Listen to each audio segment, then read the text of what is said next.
ਸਤਿ ਸ਼੍ਰੀ ਅਕਾਲ। ਤੁਸੀਂ ਜੁੜੇ ਹੋਏ ਹੋ ਪੰਜਾਬੀ ਰੇਡੀਓ ਯੂਐਸਏ ਦੇ ਨਾਲ ਤੇ ਮੈਂ ਹਾਂ ਪ੍ਰਵੀਨ ਸ਼ਰਮਾ। ਪੰਜਾਬੀ ਰੇਡੀਓ ਯੂਐਸਏ ਦੇ ਫਰੈਜ਼ਨੋ ਆਫਿਸ ਤੋਂ ਲੈ ਕੇ ਹਾਜ਼ਰ ਹਾਂ ਪ੍ਰੋਗਰਾਮ ਖਬਰ ਤੇ ਨਜ਼ਰ। ਖਬਰ ਤੇ ਨਜ਼ਰ ਪ੍ਰੋਗਰਾਮ ਦੇ ਵਿੱਚ ਆਪਾਂ ਜੁੜਾਂਗੇ ਮਿੰਟੂ ਗੁਰਸਰੀਗਾ ਜੀ ਦੇ ਨਾਲ ਤੇ ਜਾਣਾਂਗੇ ਉਹਨਾਂ ਤੋਂ ਕੁਝ ਅਹਿਮ ਖਬਰਾਂ ਬਾਰੇ, ਕੁਝ ਅਹਿਮ ਜਾਣਕਾਰੀਆਂ ਤੇ ਉਹਨਾਂ ਦੀਆਂ ਲਵਾਂਗੇ ਟਿੱਪਣੀਆਂ। ਜੁੜਦੇ ਹਾਂ ਮਿੰਟੂ ਗੁਰਸਰੀਗਾ ਜੀ ਨੂੰ ਨਾਲ ਤੇ ਉਸ ਤੋਂ ਬਾਅਦ ਧੰਨਵਾਦ ਕਰਦੇ ਹਾਂ ਸਾਡੇ ਸਪਾਂਸਰਸ ਦਾ। ਮਿੰਟੂ ਸਤਿ ਸ਼੍ਰੀ ਅਕਾਲ, ਸਵਾਗਤ ਹੈ ਜੀ ਪੰਜਾਬੀ ਰੇਡੀਓ ਯੂਐਸਏ ਤੇ। ਜੀ ਸ਼ੁਕਰੀਆ ਸਾਰਿਆਂ ਨੂੰ, ਸਤਿ ਸ੍ਰੀ ਅਕਾਲ ਜੀ। ਅੱਗੇ ਵਧਣ ਤੋਂ ਪਹਿਲਾਂ ਧੰਨਵਾਦ ਕਰਦੇ ਚੱਲੀਏ ਸਾਡੇ ਸਪਾਂਸਰਸ ਦਾ, ਜਿਹੜੇ ਜ਼ਰੀਆ ਬਣਦੇ ਨੇ ਇਹਨਾਂ ਪ੍ਰੋਗਰਾਮਾਂ ਨੂੰ ਤੁਹਾਡੇ ਤੱਕ ਪਹੁੰਚਾਉਣ ਦਾ। ਖਾਲਸਾ ਇੰਸ਼ੋਰੈਂਸ ਏਜੰਸੀ ਵਾਲੇ ਪਿਛਲੇ ਕਈ ਦਹਾਕਿਆਂ ਤੋਂ ਇੰਸ਼ੋਰੈਂਸ ਦੇ ਵਿੱਚ ਸ਼ਾਨਦਾਰ ਸੇਵਾਵਾਂ ਦੇਣ ਦੇ ਲਈ ਜਾਣੇ ਜਾਂਦੇ ਨੇ। ਕਿਸੇ ਵੀ ਤਰ੍ਹਾਂ ਦੀ ਇੰਸ਼ੋਰੈਂਸ ਦੇ ਲਈ ਤੁਸੀਂ ਇਹਨਾਂ ਦੇ ਨਾਲ 408-272-2500 ਤੇ ਗੱਲ ਕਰ ਸਕਦੇ ਹੋ। ਟਰਕੀਆਨਾ ਇਮੀਗ੍ਰੇਸ਼ਨ ਲਾ ਫਰਮ ਵਾਲੇ, ਜੇ ਟਰਕੀਆਨਾ ਇਮੀਗ੍ਰੇਸ਼ਨ ਬਾਬਤ ਤੁਹਾਡਾ ਕੋਈ ਸਵਾਲ ਹੈ, ਕੋਈ ਸਲਾਹ ਕਰਨੀ ਆ ਤਾਂ ਜੇ ਦੇ ਨਾਲ 415-909-0503 ਤੇ ਗੱਲ ਕੀਤੀ ਜਾ ਸਕਦੀ ਹੈ। Krishan Dhanota Yuba City, Baljinder Singh Nijjar Woodland, Paramjit Kaur Rangi Vacaville, Harnek Singh Pabla Indian ਕੰਜ਼ੀਨੈਂਟਨ, ਗਰਮੀਤ ਸਿੰਘ ਧਿਆਨ ਕੌਰ ਸਮਰਾ ਮੋਡੈਸਟੋ, ਜੱਸੀ ਗਿੱਲ ਪਲੰਬਿੰਗ ਵਾਲੇ, Dharam Singh Bakersfield GL lube ਵਾਲੇ, ਟਰੱਕ ਵਾਸ਼ ਕਰਦੇ ਨੇ, ਆਇਲ ਚੇਂਜ ਕਰਵਾ ਸਕਦੇ ਹੋ, ਏਅਰ ਬ੍ਰੇਕਾਂ ਦਾ ਕੰਮ ਤਸੱਲੀ ਬਖਸ਼ ਕਰਦੇ ਨੇ, ਨਵੇਂ ਪੁਰਾਣੇ ਟਾਇਰ ਵੀ ਇਹਨਾਂ ਤੋਂ ਲੈ ਸਕਦੇ ਹੋ। ਸੈਂਤਾ ਨੇਲਾ ਦੀ ਲੋਕੇਸ਼ਨ ਹੈ ਨਿੰਮਾ ਸਹੋਤਾ ਦੇ ਨਾਲ ਗੱਲ ਕਰ ਸਕਦੇ ਹੋ 209-277-0113 ਤੇ।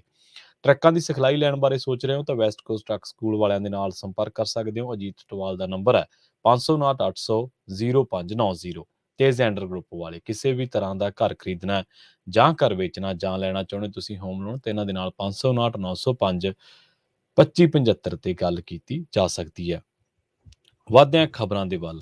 ਮਿੰਟੂ ਜੀ, ਸ਼ੁਰੂਆਤ ਕਰੀਏ ਕ੍ਰਿਕਟ ਤੋਂ। ਤੁਸੀਂ ਵੀ ਖਿਡਾਰੀ ਰਹੇ ਹੋ, ਕਬੱਡੀ ਦੇ ਨਾਲ ਜੁੜੇ ਰਹੇ ਹੋ। ਇੱਕ ਨਵਾਂ ਹੀ ਰਿਵਾਜ ਚੱਲ ਪਿਆ, ਬੜਾ ਮਾੜਾ ਰਿਵਾਜ ਹੈ ਕਿ ਟ੍ਰੋਲਿੰਗ ਦਾ। ਆਪਾਂ ਦੇਖਿਆ ਵਿਰਾਟ ਕੋਹਲੀ ਦੀ ਟ੍ਰੋਲਿੰਗ ਹੋਈ ਹਾਰ ਤੋਂ ਬਾਅਦ ਇੱਕ ਤੋਂ। ਹੁਣ ਅਰਸ਼ਦੀਪ ਸਿੰਘ ਤੋਂ ਕੈਚ ਕੀ ਛੁੱਟਿਆ ਜੀ, ਉਹਨੂੰ ਤਾਂ ਤਰ੍ਹਾਂ ਤਰ੍ਹਾਂ ਦੇ ਟੈਗ ਦਿੱਤੇ ਜਾ ਰਹੇ ਨੇ ਮਿੰਟੂ ਜੀ।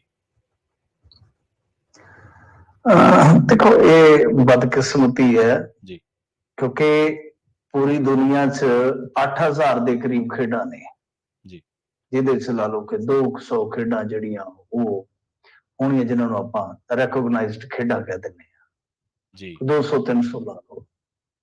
ਪਰ ਸਭ ਤੋਂ ਪਸੰਦੀਦਾ ਖੇਡ ਜਿਹੜੀ ਲੋਕਾਂ ਦੀ ਹੁੰਦੀ ਹੈ ਨਾ, ਸਾਰੀਆਂ ਖੇਡਾਂ ਤੋਂ ਇਲਾਵਾ, ਹੁੰਦੀ ਹੈ ਭਾਵਨਾਵਾਂ ਨਾਲ ਖੇਡਣ ਦੀ।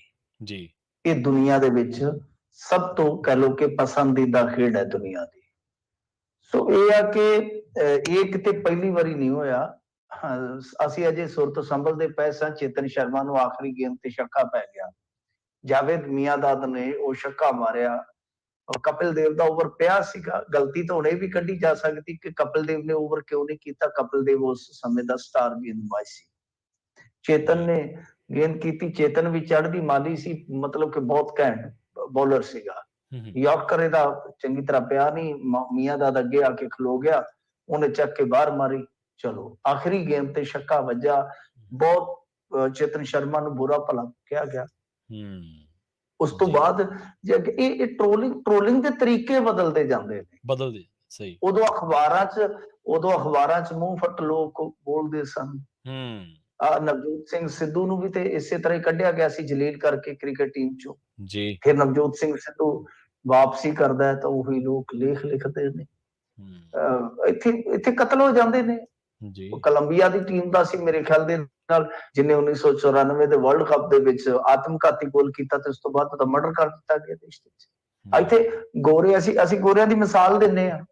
ਆਹ ਫੁੱਟਬਾਲ ਕਲੱਬਾਂ ਦੀ ਜਿਹੜੀ ਹੁੰਦੀ ਆ, ਚੈਂਪੀਅਨਸ ਲੀਗ ਹੁੰਦੀ ਆ ਜਾਂ ਦੂਜੀਆਂ ਹੋਰ ਲੀਗਾਂ ਹੁੰਦੀਆਂ ਨੇ ਤਗੜੀਆਂ, ਬਹੁਤ ਸਾਰੇ ਇਹ ਲੀਗਾਂ 'ਚ ਕਰਾਉਂਦੇ ਨੇ ਮੁਲਕ। ਤੇ ਇਹਨਾਂ ਦੇ ਜਿਹੜੇ ਪ੍ਰਸ਼ੰਸਕ ਹੁੰਦੇ ਨੇ ਉਹ ਕੀ ਕਰਦੇ ਨੇ, ਹਾਰ ਦੇ ਬਾਅਦ ਦੰਗੇ ਹੋ ਜਾਂਦੇ ਨੇ, ਫੁੱਟਬਾਲ ਦੇ ਗਰਾਊਂਡਾਂ 'ਚ ਲੜ ਪੈਂਦੇ ਨੇ। ਸੋ ਸਪੋਰਟਸ ਜਿਹੜਾ ਆ ਇਹ ਇਨਸਾਨੀਅਤ ਨੂੰ ਜੋੜਦਾ ਹੈ ਤੇ ਹੋਰ ਹੀ ਪਾਸੇ ਇਨਸਾਨੀਅਤ ਤੁਰੀ ਫਿਰਦੀ। ਹੁਣ ਕੀ ਕਰੀਏ? ਗੱਲ ਇਹ ਆ ਕਿ ਇਹ ਸਾਰਾ ਕੁਛ ਹੈ ਜਿਹੜਾ ਉਹ ਫੇਸ ਕਰਨਾ ਹੀ ਪੈਂਦਾ ਖਿਡਾਰੀ। ਅਰਸ਼ਦੀਪ ਹੈ ਜਿਹੜਾ, ਉਹਨੂੰ ਸ਼ੁਰੂਆਤੀ ਸਟੇਜ ਤੇ ਫੇਸ ਕਰਨਾ ਪਿਆ। ਚੰਗਾ ਹੈ, ਜਾਂ ਤਾਂ ਹੁਣ ਦੇਖੋ ਬਿਖਰ ਜਾਏਗਾ ਤੇ ਜਾਂ ਨਿਖਰ ਜਾਏਗਾ, ਦੋ ਹੀ ਗੱਲਾਂ ਹੋਣਗੀਆਂ। ਜਾਂ ਬਿਖਰ ਜਾਏਗਾ ਜਾਂ ਨਿਖਰ ਜਾਏਗਾ। ਇੱਕ ਵਿਰਾਟ ਕੋਹਲੀ ਨਾਲ ਕੀ ਹੋਇਆ? ਵਿਰਾਟ ਕੋਹਲੀ ਵਰਗਾ ਖਿਡਾਰੀ ਜਿਹੜਾ ਆ ਉਹ ਇਸ ਸਦੀ 'ਚ ਜੇ ਆਪਾਂ ਦੇਖੀਏ ਤਾਂ ਬੈਸਟ ਸੀਗਾ। ਇਸ ਸਦੀ ਦੇ ਬੈਸਟ ਖਿਡਾਰੀਆਂ 'ਚੋਂ ਇੱਕ ਸੀ। ਸਚਿਨ ਤੇਂਦੁਲਕਰ ਹੋਰੀ ਪਿਛਲੀ ਸਦੀ ਦੇ ਆ। ਇਸ ਸਦੀ ਦੇ ਵਿੱਚ ਜਿਹੜਾ ਚਮਕਿਆ ਕਿ ਵਿਰਾਟ ਕੋਹਲੀ, ਬਾਬਰ ਆਜ਼ਮ, ਇਹ ਉਹਨਾਂ ਦੇ ਵਿੱਚੋਂ ਕੁਝ ਚੁਣਿੰਦਾ ਨੇ। ਤੇ ਵਿਰਾਟ ਕੋਹਲੀ ਨਾਲ ਕੀ ਹੋਇਆ ਪਿਛਲੇ ਦਿਨ? ਅਸੀਂ ਇੱਥੇ ਇੰਡੀਆ ਦੇ ਵਿੱਚ ਇਹਨਾਂ, ਕਿਉਂਕਿ ਮੇਰੀ ਰੁਚੀ ਆ, ਮੇਰਾ ਵੈਸੇ ਇਹ ਖੇਤਰ ਨਹੀਂ ਹੈਗਾ, ਸਪੋਰਟਸ ਮੇਰਾ ਖੇਤਰ ਨਹੀਂ ਹੈ, ਪਰ ਮੇਰੀ ਰੁਚੀ ਆ ਖੇਡਾਂ 'ਚ ਰਹਿੰਦੀ ਆ, ਜਿਵੇਂ ਖੇਡ ਪੱਤਰਕਾਰ ਹੁੰਦੇ ਨੇ। ਤੇ ਮਤਲਬ ਕਿ ਉਹ ਇੱਥੇ ਵਿਰਾਟ ਕੋਹਲੀ ਨੂੰ ਬਸ ਸਿਰਫ ਇੱਕ ਜਾ ਕੇ ਤੇ ਗੋਲੀ ਨਹੀਂ ਮਾਰੀ ਗਈ, ਬਾਕੀ ਤੇ ਸਾਰਾ ਕੁਝ ਗਾਵਸਕਰ ਕੀ, ਕਪਿਲ ਦੇਵ ਕੀ, ਸਾਰਿਆਂ ਨੇ ਬੋਲਿਆ। ਉਹਨੇ ਛੱਕੇ ਛੁਡਾ ਤੇ ਕੱਲ ਆਇਆ ਸੀ ਅਗਲਾ, ਡੌਲੇ ਕੱਢੇ, ਕੱਟ ਸਲੀਵ ਪਾਈ, ਪਾਸੇ ਹਟ ਜਾਓ, ਬੋਲ ਕੇ ਦਿਖਾਓ। ਉਹਨੇ ਕਿਹਾ ਮੈਂ ਇਹ ਟੈਲੀਵਿਜ਼ਨਾਂ ਤੇ ਜਾ ਕੇ ਗੱਲਾਂ ਕਰਦੇ, ਮੈਂ ਮੂੰਹ ਤੇ ਕਰੂੰਗਾ, ਪੁੱਛੋ ਜਿਹੜਾ ਪੁੱਛਣਾ। ਕੱਲੇ ਦੀ ਘੋੜੀ ਨਵਾਈ ਉਹਨੇ ਉੱਥੇ। ਫਿਰ ਗੱਲ ਇਹ ਆ ਕਿ ਸਾਰੇ ਨੂੰ ਸਚਿਨ ਤੰਦੁਲਕਰ ਨੂੰ ਕੀ ਕਿਹਾ ਗਿਆ? ਸਚਿਨ ਤੰਦੁਲਕਰ ਮਤਲਬ ਕਿ ਕਿਸੇ ਸਮੇਂ ਦੇਖ ਲਓ, ਕਿਸੇ ਸਮੇਂ ਦਾ ਸਟਾਰ ਸੀਗਾ ਤੇ ਲੋਕਾਂ ਨੇ ਰੋਣਾ ਕਿਆ ਕਰ ਦਿੱਤਾ ਸੀਗਾ। ਏਦਾਂ ਹੀ ਮੁਹੰਮਦ ਸ਼ਮੀ ਦੇ ਨਾਲ ਕੀ ਹੋਇਆ? ਇਹ ਕਿਸੇ ਇੱਕ ਦੀ ਨਹੀਂ ਕਹਾਣੀ, ਮੈਂ ਇਹਨੂੰ ਗੱਲ ਨੂੰ ਬਹੁਤਾ ਨਾ ਲਮਕਾਵਾਂ, ਇਹ ਕਿਸੇ ਖਾਸ ਮਜ਼ਹਬ ਦੇ ਖਿਡਾਰੀ ਨਾਲ ਜਾਂ ਖਾਸ ਧਰਮ ਦੇ ਖਿਡਾਰੀ ਨਾਲ ਨਹੀਂ ਹੁੰਦੀ, ਇਹ ਸਾਰਿਆਂ ਨਾਲ ਹੀ ਤਕਰੀਬਨ ਹੋਈ ਤੁਰੀ ਆਉਂਦੀ ਹੈ, ਹੋ ਜਾਂਦੀ ਹੈ। ਤੋ ਇਹ ਆ ਕਿ ਖਿਡਾਰੀਆਂ ਨੂੰ ਸਬਰ ਵੀ ਰੱਬ ਨਾ ਸਮੁੰਦਰ ਜਿੱਡਾ ਹੀ ਦਿੰਦਾ ਹੈ, ਕੋਈ ਚੱਕਰ ਨਹੀਂ ਹੈਗਾ।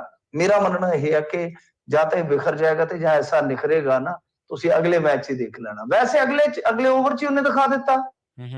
ਮੈਂ ਇਹ ਸਮਝਣਾ ਜੇ ਉਹਦੇ ਕੋਈ 4 ਰਨ ਹੋਰ ਹੁੰਦੇ ਆ ਬਾਉਂਡਰੀ ਵੀ ਪੈ ਜਾਂਦੀ, ਅਗਲੀਆਂ 2 'ਚ 4 ਬਣਾਉਣੇ ਹੁੰਦੇ ਜਾਂ 1 'ਚ 4 ਬਣਾਉਣੇ ਹੁੰਦੇ, ਉਹ ਰਨ ਨਹੀਂ ਸੀ ਬਣਾਉਣ ਦਿੰਦਾ।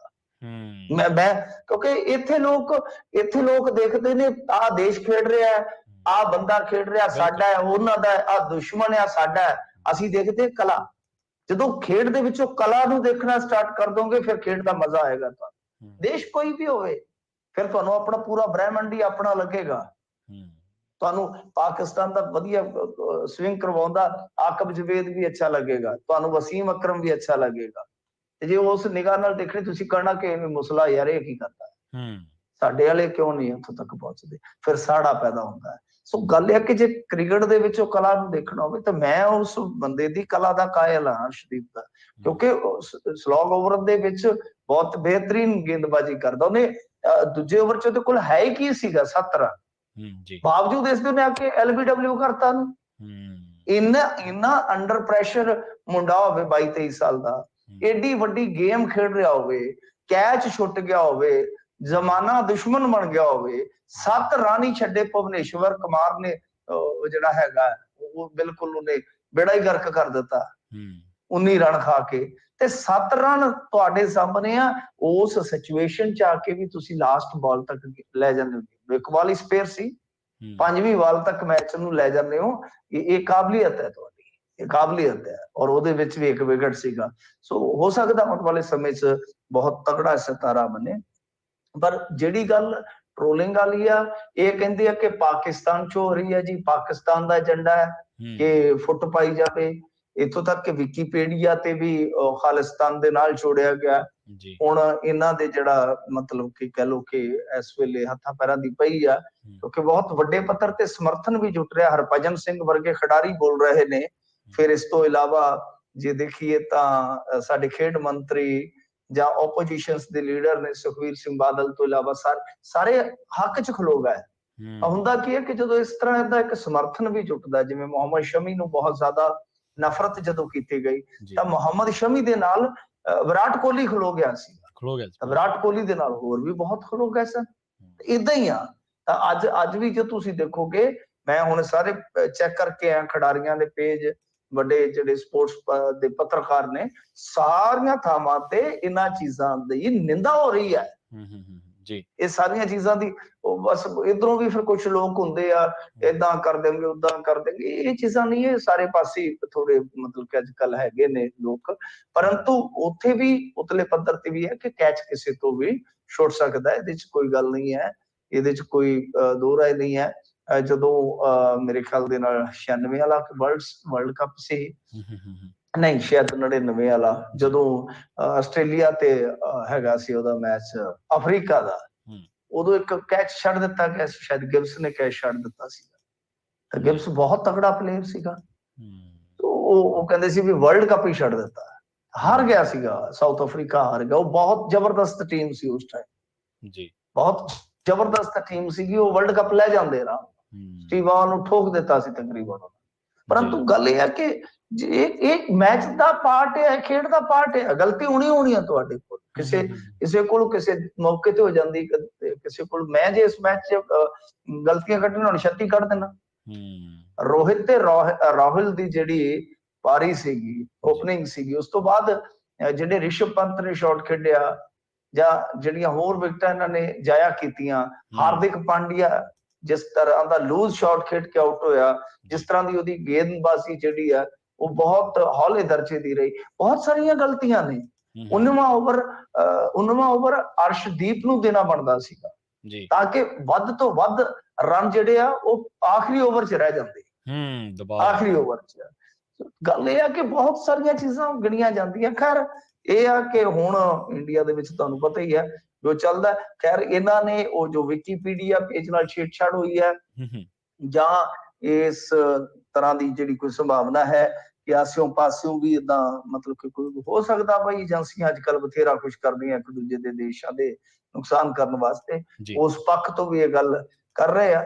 ਪਰ ਮੈਂ ਤੇ ਇਹੀ ਕਹੂੰਗਾ ਕਿ ਕੋਈ ਗੱਲ ਨਹੀਂ ਹੈ, ਖਿਡਾਰੀਆਂ ਨੂੰ ਪਰਵਾਹ ਨਹੀਂ ਕਰਨੀ ਚਾਹੀਦੀ। किसी ने कहा कि जिंदगी एक खेल है। जी जी, ये आप पर निर्भर करता है कि आप खिलाड़ी बनकर जीते हो या खिलौना बनकर। जी, जिता खिलौना बनना था जे खिलाड़ी बनना था। इन्हां चीजां चों उभरना पएगा। सचिन तेंदुलकर ने कदे भी मोड़वा जवाब नहीं दिता अज तक किसी भी आलोचक नूं। जद भी जवाब वो दिता सीगा फिर वो जवाब वो आप नहीं ਉਹਦਾ ਬੱਲਾ ਦਿਆ ਕਰਦਾ ਸੀਗਾ। ਜੀ ਬਿਲਕੁਲ। ਇਸ ਤਰ੍ਹਾਂ ਲੱਗਦਾ ਹੈ ਕਿ ਅਰਸ਼ਦੀਪ ਨੂੰ ਵੀ ਚਾਹੀਦਾ ਅਗਲੇ ਮੈਚ ਦੇ ਵਿੱਚ ਆਪਣਾ ਜਵਾਬ ਜਿਹੜਾ ਉਹ ਦੇ ਦੇਵੇ। ਪੱਟ ਤੇ ਥਾਪੀ ਮਾਰ ਕੇ ਫਿਰ ਬਾਹਰ ਆਵੇ ਤੇ ਪਤਾ ਲੱਗ ਜਾਏ। ਜੀ, ਅਗਲੀ ਖਬਰ ਦੇ ਵੱਲ ਵਧੀਏ ਮਿੰਟੂ ਜੀ ਤੇ ਗੱਲ ਕਰਕੇ ਮੁੱਖ ਮੰਤਰੀ ਮਾਨ ਸਾਹਿਬ ਦੀ। ਕਹਿੰਦੇ ਫੇਰ ਇੱਕ ਵਾਰੀ ਦਿੱਤਾ ਕੱਚੇ ਕਰਮਚਾਰੀਆਂ ਨੂੰ ਪੱਕੇ ਕਰਨ ਦਾ ਐਲਾਨ ਕਰ ਦਿੱਤਾ। ਹਾਂਜੀ ਦੇਖੋ, ਐਲਾਨ ਤੇ ਮੈਂ ਤੇ ਮੈਨੂੰ ਲੱਗਦਾ ਇੱਕ ਸਾਲ 'ਚ ਹੀ ਚਲੇ ਚੱਲੇ ਹੁਣ। ਪਿਛਲੇ ਇਹਨਾਂ ਦਿਨਾਂ ਦੇ ਵਿੱਚ ਇਹਨਾਂ ਦਾ ਕੰਮ ਸ਼ੁਰੂ ਹੋਇਆ ਸੀਗਾ ਸਤੰਬਰ 'ਚ ਤੇ ਚੰਨੀ ਹੋਰੀ ਆ ਗਿਆ 36,000 31,000 ਜਿੱਦਾਂ ਬੋਲੀਆਂ ਲਾਈ ਦੀਆਂ ਨਾ ਬੱਕਰ ਮੰਡੀ ਦੇ ਵਿੱਚ ਕਿ ਇੰਨੇ ਕਰ ਦਿਆਂਗੇ ਅਸੀਂ, ਇੰਨੇ ਕਰ ਦਿਆਂਗੇ, ਇੰਨੇ ਕਰ ਦਿਆਂਗੇ। ਉਸ ਤੋਂ ਬਾਅਦ 6 ਮਹੀਨੇ ਆ ਜਿਹੜੀ ਨਵੀਂ ਹਕੂਮਤ ਆਈ ਹੈ ਇਹਨੂੰ ਹੋ ਗਏ ਨੇ ਦੇਖਦਿਆਂ 25,000 ਕਰਤਾ ਜੀ, 36,000 ਕਰ ਦਿੱਤਾ ਜੀ। ਅੱਜ ਫੇਰ ਅਧਿਆਪਕ ਦਿਹਾੜਾ ਸੀਗਾ, ਮਾਨ ਸਾਹਿਬ ਆਏ ਸਨ ਸ਼੍ਰੀ ਅਨੰਦਪੁਰ ਸਾਹਿਬ। ਉਹਨਾਂ ਨੇ ਫਿਰ ਆਪਣੇ ਸੰਬੋਧਨ ਦੇ ਵਿੱਚ ਇਸ ਗੱਲ ਨੂੰ ਦੁਹਰਾਇਆ ਜਾਂ ਕਹਿ ਲਓ ਕਿ ਜਿਹੜੀ ਲੱਗੀ ਹੋਈ ਹੈ ਗੱਲ ਰਿਪੀਟ ਤੇ ਜਿਵੇਂ ਸੁਣਦੇ ਹੀ ਆਏ ਆ ਜੀ। ਅਕਾਲੀਆਂ ਨੇ ਵੀ ਯਤਨ ਕੀਤਾ ਸੀਗਾ ਜਦੋਂ ਉਹਨਾਂ ਦਾ ਰਾਜ ਭਾਗ ਜਿਹੜਾ ਬਿਲਕੁਲ ਕਹਿ ਲਓ ਖੁੱਸਣ ਦੇ ਕਗਾਰ ਤੇ ਸੀ। ਉਹਨਾਂ ਨੇ ਵੀ ਉਸ ਟਾਈਮ ਸ਼ਾਇਦ 16,000 ਆਖਿਆ ਸੀਗਾ ਕਿ ਅਸੀਂ ਕੱਚੇ ਪੱਕੇ ਕਰ ਦਿਆਂਗੇ। ਨਹੀਂ ਹੋਈ ਗੱਲ, ਨਹੀਂ ਬਣੀ ਜੀ। ਫਿਰ ਚੰਨੀ ਹੋਰੀ ਚਲੇ ਗਏ, ਆ ਕੇ ਕਈ ਸਰਕਾਰ ਤੁਰ ਗਈ ਤੇ ਫਿਰ ਹੁਣ ਇਹਨਾਂ ਦੀ ਵਾਰੀ ਆ। ਇਹਨਾਂ ਨੇ ਅੱਜ ਫਿਰ ਦੁਹਰਾ ਦਿੱਤਾ ਹੈ ਕਿ ਜੀ 25,000 ਕਰਮਚਾਰੀ ਜਿਹੜੇ ਰੈਗੂਲਰ ਹੋਣਗੇ। ਇਹਦੇ ਵਿੱਚ ਸਭ ਤੋਂ ਜ਼ਿਆਦਾ 8736 ਜਿਹੜੇ ਆ ਉਹ ਅਧਿਆਪਕ ਹੋਣਗੇ, ਬਾਕੀ ਦੂਸਰੇ ਮਹਿਕਮਿਆਂ 'ਚ ਹੋਣਗੇ। 10 ਸਾਲ ਦੀ ਜਿਹੜੀ ਨੌਕਰੀ ਹੈ ਉਹ ਜ਼ਰੂਰੀ ਹੋਏਗੀ। ਫਿਰ ਮਤਲਬ ਕਿ 3 ਸਾਲ ਵਾਸਤੇ ਜੀ ਇਹਨਾਂ ਦੀ ਜਿਹੜੀ ਸ਼ੁਰੂਆਤੀ ਤਨਖਾਹ ਹੁੰਦੀ ਹੈ ਉਹ ਤੇ ਬਾਅਦ ਦੇ ਵਿੱਚ ਮਹਿਕਮਿਆਂ ਲਈ ਹਰ ਇੱਕ ਮਹਿਕਮੇ ਲਈ ਅਲੱਗ-ਅਲੱਗ ਨੀਤੀ ਬਣੇਗੀ ਜਿਹਦੇ ਵਿੱਚ 400 ਕਰੋੜ ਰੁਪਏ ਦਾ ਐਕਸਟਰਾ ਬੋਝ ਪਏਗਾ। ਮੈਂ ਸਮਝਦਾ ਕਿ ਠੀਕ ਹੈ, ਚਲੋ ਇਹਨਾਂ ਨੇ ਕੋਈ ਨੀਤੀ ਘੜੀ ਹੋਣੀ ਕਿਉਂਕਿ ਸੁਪਰੀਮ ਕੋਰਟ ਦਾ ਇੱਕ ਹੁਕਮ ਹੈ ਜਿਹੜਾ ਉਹ ਆੜੇ ਆਉਂਦਾ। ਮੈਂ ਤੁਹਾਨੂੰ ਥੋੜਾ ਜਿਹਾ ਸਾਦੇ ਤਰੀਕੇ ਨਾਲ ਸਮਝਾ ਦਿੰਦਾ ਕਿ ਬੇਸਿਕਲੀ ਕੀ ਹੈ ਕਿ ਸਾਡੇ ਪੰਜਾਬ ਦੇ ਵਿੱਚ ਕੁਝ ਭਰਤੀਆਂ ਜਿਹੜੀਆਂ ਬੈਕਡੋਰ ਭਰਤੀਆਂ ਹੋਈਆਂ ਨੇ। ਮਤਲਬ ਸੈਂਕਸ਼ਨ ਪੋਸਟਾਂ ਨਹੀਂ ਹੈਗੀਆਂ ਤਦ ਵੀ ਜੇ ਯੋਗਤਾ ਜਿਹੜੀ ਵਿਦਿਅਕ ਉਹ ਤਦ ਵੀ ਬਾਈਪਾਸ ਹੈ। ਕੁਝ ਇਸ ਤਰ੍ਹਾਂ ਦੀਆਂ ਕਹਿ ਲਓ ਬੇਨੀਮੀਆਂ ਹੈ ਜੀ। ਤਾਂ ਸੁਪਰੀਮ ਕੋਰਟ ਦਾ ਸਪਸ਼ਟ ਆਰਡਰ ਹੈ ਕਿ ਬਈ ਇੱਕ ਤਾਂ ਕਿ ਨਾਨ ਸੈਂਕਸ਼ਨ ਪੋਸਟ ਵਾਸਤੇ ਰੈਗੂਲਰ ਨਹੀਂ ਹੋ ਇਸ ਤਰ੍ਹਾਂ ਬੰਦਾ ਕੋਈ ਵੀ ਦਾਅਵੇਦਾਰੀ ਕਰ ਸਕਦਾ। ਇਹ ਸੈਕੰਡ ਚੀਜ਼ ਇਹ ਆ ਕਿ ਬਈ ਜੋ ਸ਼ਰਤਾਂ ਨੇ ਜੋ ਨਿਯਮ ਨੇ ਰੈਗੂਲਰ ਇੱਕ ਨੌਕਰੀ ਵਾਸਤੇ ਉਹ ਬੰਦਾ ਸਾਰੀਆਂ ਪੂਰੀਆਂ ਕਰਦਾ ਹੋਵੇ, ਖਾਸ ਤੌਰ ਤੇ ਵਿਦਿਅਕ ਯੋਗਤਾ ਵਗੈਰਾ। ਤਾਂ ਉਹ ਕੁਝ ਚੀਜ਼ਾਂ ਆੜੇ ਆਉਂਦੀਆਂ ਨੇ, ਇੱਧਰ ਅੱਗੇ ਆਉਂਦੀਆਂ। ਹੋਰ ਸਬ ਕਮੇਟੀ ਇਹਨਾਂ ਨੇ ਕਾਹਦੇ ਲਈ ਬਣਾਈ ਸੀ? ਇਸੇ ਕੰਮ ਲਈ ਬਣਾਈ ਸੀ। ਫਿਰ ਲਿਸਟਾਂ ਕੱਢੀਆਂ ਗਈਆਂ, ਕਿਹੜੇ ਮਹਿਕਮੇ ਚ ਕਿੰਨੇ ਆ, ਕਿਧਰੋਂ ਕਿੰਨੇ ਹੋ ਸਕਦੇ ਆ। ਹੁਣ ਤੁਸੀਂ ਦੇਖੋ ਨਾ, ਤਾਂ ਹੀ ਅੱਜ 25,000 ਤੇ ਆ ਗਿਆ। ਇਹ ਕਿੱਥੋਂ ਚੱਲਿਆ ਸੀ ਕੰਮ? 36,000 ਤੋਂ। ਇੱਕ ਗੱਲ ਮੇਰੀ ਇੱਥੇ ਤੁਸੀਂ ਨੋਟ ਕਰ ਲੈਣਾ, ਮੇਰੇ ਖਿਆਲ ਦੇ ਨਾਲ ਇੱਕ ਆંકੜਾ ਹੋ ਸਕਦਾ ਦੁਬਾਰਾ ਫਿਰ ਸੋਧਿਆ ਜਾਵੇ ਜਦੋਂ ਹਿਸਾਬ ਕਿਤਾਬ ਹੋਏਗਾ। ਸੋ ਇਸ ਕਰਕੇ, ਕਿਉਂਕਿ ਇਹਦੇ ਵਿੱਚ ਮੈਂ ਜਿਵੇਂ ਤੁਹਾਨੂੰ ਦੱਸਿਆ ਕਿ ਕਾਫੀ ਅੜਿੱਕਾ ਜਿਹੜਾ ਵੱਡਾ ਹੁੰਦਾ ਸੁਪਰੀਮ ਕੋਰਟ ਦਾ ਇੱਕ ਹੁਕਮ ਆ। ਹੁਣ ਦੇਖਦੇ ਆ ਆਉਣ ਵਾਲੇ ਸਮੇਂ 'ਚ ਕਦੋਂ ਨੇਪਰੇ ਕੰਮ ਚੜ੍ਹਦੇ ਆ। ਇੱਕ ਵਾਰੀ ਫਿਰ ਉਹਨਾਂ ਨੇ ਆਪਣੀ ਆਦਤ ਦੇ ਮੁਤਾਬਕ ਰਿਪੀਟ ਤੇ ਇਹ ਕਹਿ ਲਓ ਕਿ ਜੁਮਲਾ ਜਿਹੜਾ ਫਿਰ ਦੁਬਾਰਾ ਸੁਣਾ ਦਿੱਤਾ। ਮੈਂ ਜੁਮਲਾ ਕੋਈ ਮਾੜਾ ਸ਼ਬਦ ਨਹੀਂ ਹੁੰਦਾ।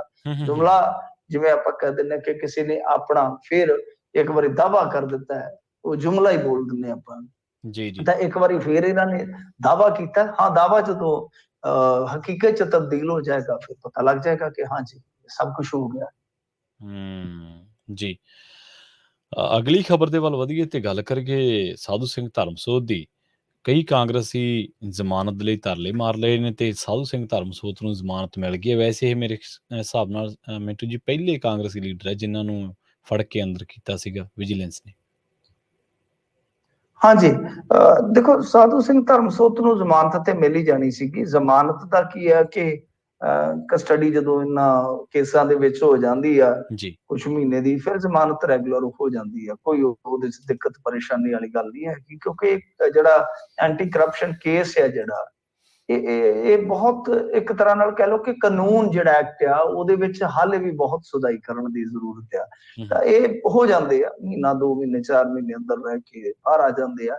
ਤਾਂ ਬਹਰਹਾਲ ਗੱਲ ਕੀ ਹੈ ਕਿ ਚਲੋ ਰੈਗੂਲਰ ਜ਼ਮਾਨਤ ਮਿਲ ਗਈ। ਉਹ ਤਾਂ ਹੁਣ ਜਿਹੜੇ ਹੁਕਮਾਂ ਤੇ ਕੋਈ ਬੰਦਾ ਜੇਲ੍ਹ 'ਚ ਜਾਂਦਾ ਹੈ ਤਾਂ ਉਹਨਾਂ ਹੁਕਮਾਂ ਤੇ ਉਹਨੂੰ ਪੈਰੋਲ ਮਿਲਦੀ ਹੈ ਜਾਂ ਬੇਲ ਮਿਲਦੀ ਹੈ, ਉਹ ਬੰਦਾ ਬਾਹਰ ਆ ਗਿਆ। ਕਿੰਤੂ ਪਰੰਤੂ ਦਾ ਸਵਾਲ ਹੀ ਠੀਕ ਹੈ, ਬਸ ਹੋ ਗਿਆ ਸੋ ਹੋ ਗਿਆ। ਹੁਣ ਸਰਕਾਰ ਮੈਨੂੰ ਨਹੀਂ ਲੱਗਦਾ ਕਿ ਗਾਂ ਕਿਸੇ ਜ਼ਮਾਨਤ ਨੂੰ ਚੈਲੰਜ ਕਰੇਗੀ। ਇਸ ਤੋਂ ਇਲਾਵਾ ਜੇ ਤੁਸੀਂ ਦੇਖੋਗੇ ਤਾਂ ਗਿਲਜੀਆਂ ਦਾ ਜਿਹੜਾ ਭਤੀਜਾ ਸੀਗਾ ਉਹਨੂੰ ਵੀ ਜ਼ਮਾਨਤ ਮਿਲ ਗਈ ਆ।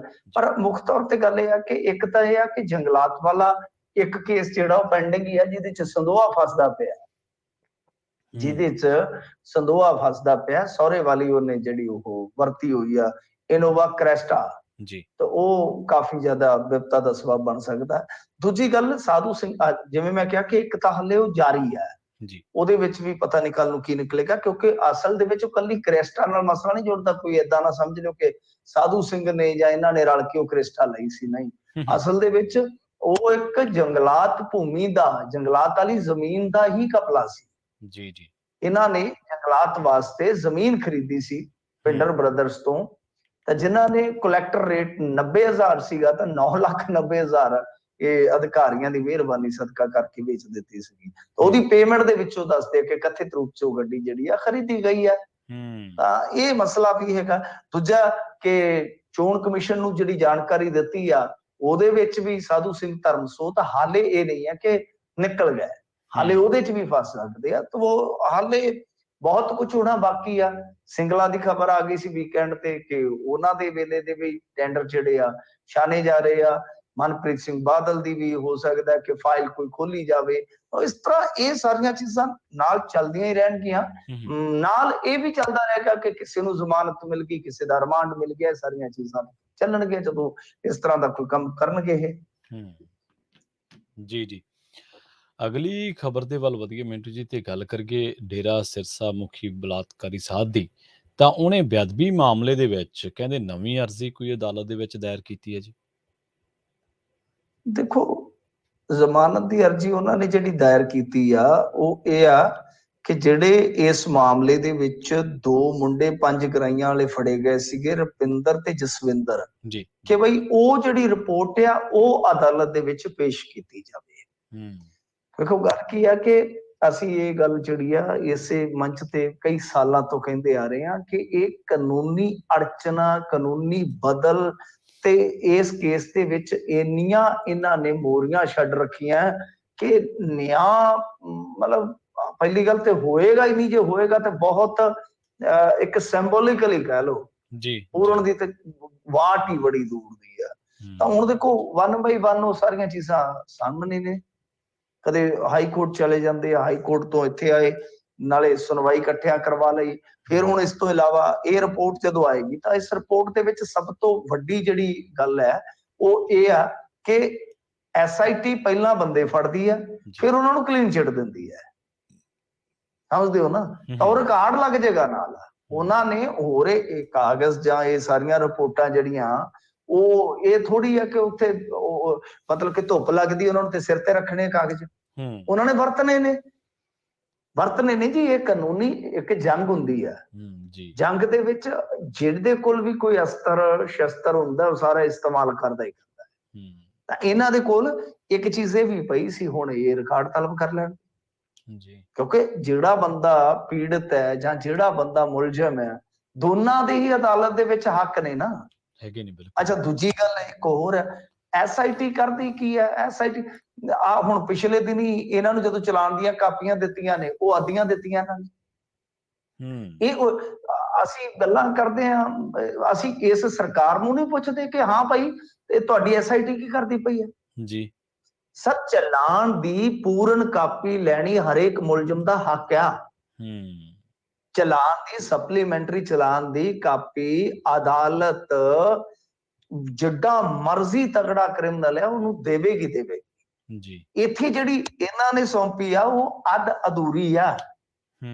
ਅੱਧ ਅਧੂਰੀ ਦਾ ਭਾਵ ਕੀ ਹੈ ਕਿ ਉਹਦੇ ਚ ਹੁਣ ਮੇਰੇ ਖਿਆਲ ਦੇ ਨਾਲ CBI ਦਾ ਵੀ ਰਿਕਾਰਡ ਹੈ ਨਹੀਂ। ਹੁਣ ਇਹਨਾਂ ਨੇ CBI ਦਾ ਰਿਕਾਰਡ ਵੀ ਲਵਾਉਣਾ ਨਾਲ ਜੀ, ਕਿ ਜਿਹੜੀ CBI ਨੇ ਇਨਵੈਸਟੀਗੇਸ਼ਨ ਕੀਤੀ ਹੈ। ਕਿਉਂਕਿ ਦੇਖੋ ਜੇ ਤੁਸੀਂ ਉਹ ਪੜ੍ਹਿਆ ਹੋਵੇ ਕਿਤੇ, ਜਿਹੜੀ ਕੁੰਵਰ ਵਿਜੇ ਪ੍ਰਤਾਪ ਦੀ ਰਿਪੋਰਟ ਰੱਦ ਹੋਈ ਸੀ, ਉਹਦਾ ਡਿਟੇਲਡ ਆਰਡਰ ਪੜ੍ਹੋਗੇ, ਉਹਦੇ ਵਿੱਚ ਸਾਫ਼ ਲਿਖਿਆ ਹੈ ਕਿ ਜੋ CBI ਦੀ ਇਨਵੈਸਟੀਗੇਸ਼ਨ ਉਹਦਾ ਰਿਕਾਰਡ ਵੀ ਦਿਓ ਜੀ, ਉਹਨੂੰ ਵੀ ਲਿਓ ਰਿਕਾਰਡ ਤੇ। ਤਾਂ ਹੁਣ ਉਹ ਵੀ ਮੰਗ ਲੈਣਗੇ ਅਗਲੇ।